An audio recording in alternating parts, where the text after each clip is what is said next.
back at Park Güell, otherwise known as Gaudi Park. It's been a long time, but I'm really happy to be back here. This is probably the most abstract fairy tale park design in the world. Let's go have a look around. Park Güell sprawls down a hillside in Barcelona. It's unlike anywhere else I've ever been. Designed and built by the man whose fingerprints are all over the city, the crazy genius, Antoni Gaudi. It's Gaudi at his most psychedelic.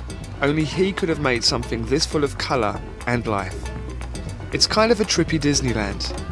Somehow it manages to be mad and peaceful at the same time. Actually, this park wasn't originally meant to be a park. When the Güell family commissioned Gaudi to build it in 1900, the idea was to create a high-class housing estate.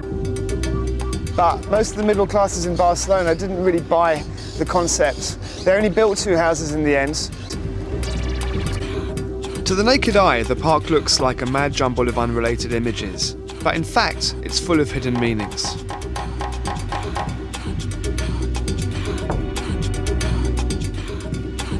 Gaudi had 2 great passions, God and his country, Catalonia. If you look closely, there are signs of his Catholic faith and all the cultures that were part of Catalonia's past, Roman, Moorish and Gothic. Add a load of magical symbols and wild colours and you've got an architectural version of free jazz.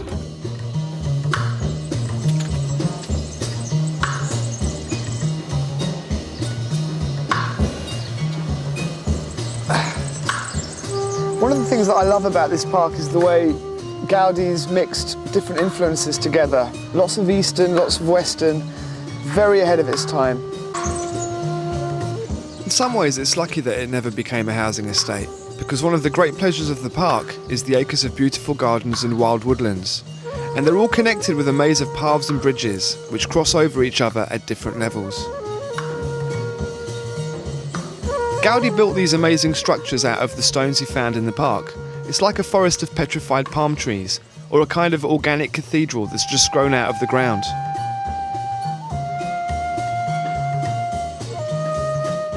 I think Park Güell is a rare example of a man expressing himself with complete freedom. It's not plastic like a modern theme park. It's a truly original fantasy world.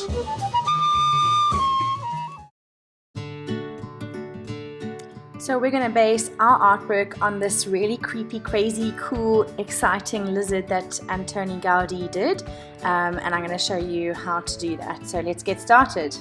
Okay guys, so what you need is a piece of paper, you need a pencil, you need an eraser, you need a marker pen, paint and pastel, and you're going to put your piece of paper for me in a landscape position. Okay, and we're going to start to draw the lizard on the page, and what I'd like you to do is to please draw an oval at a slight angle on the right hand side up at the top of your page. Then what you're going to do is you're just going to add kind of like a line going from that circle and then do a little twirly-whirly at the end for the tail. So we're just getting the shape of the body of our lizard correct, and now we're going to thicken that body shape up.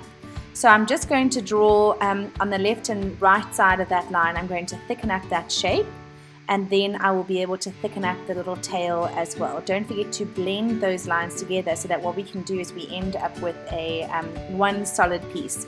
So what I want you to do now is get an eraser and just erase those lines that you don't need. And now what you need to do is that you need to just extend the little nose area.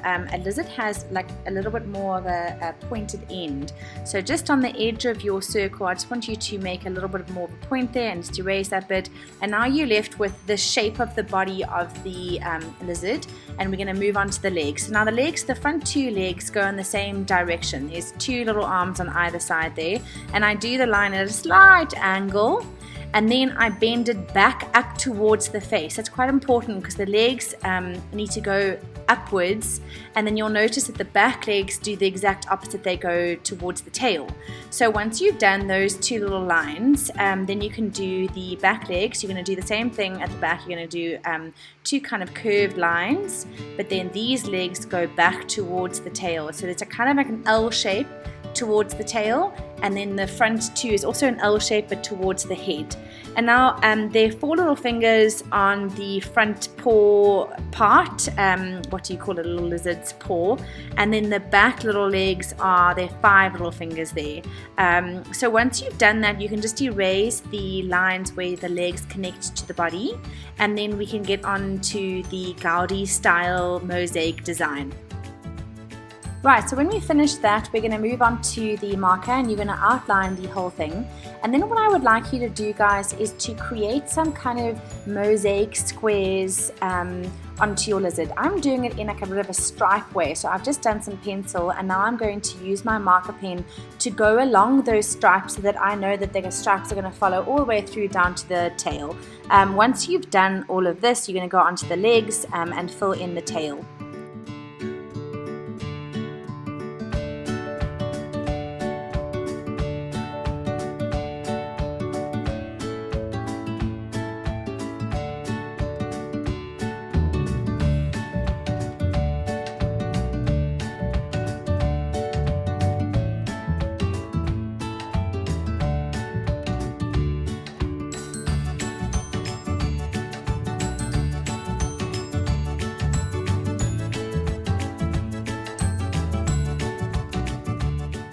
Now you need to grab your oil pastels, and in each little mosaic square or shape that you've done, you are going to color in that little block, so that what will happen is that your little lizard will turn into a Gaudi style lizard with lots of different colors all over it.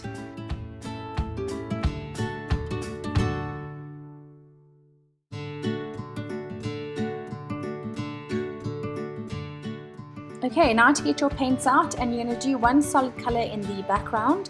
When the background is dry, you're going to go back to your oil pastels, and you're going to add some really cool different patterns or interesting marks or anything that you would like in the background.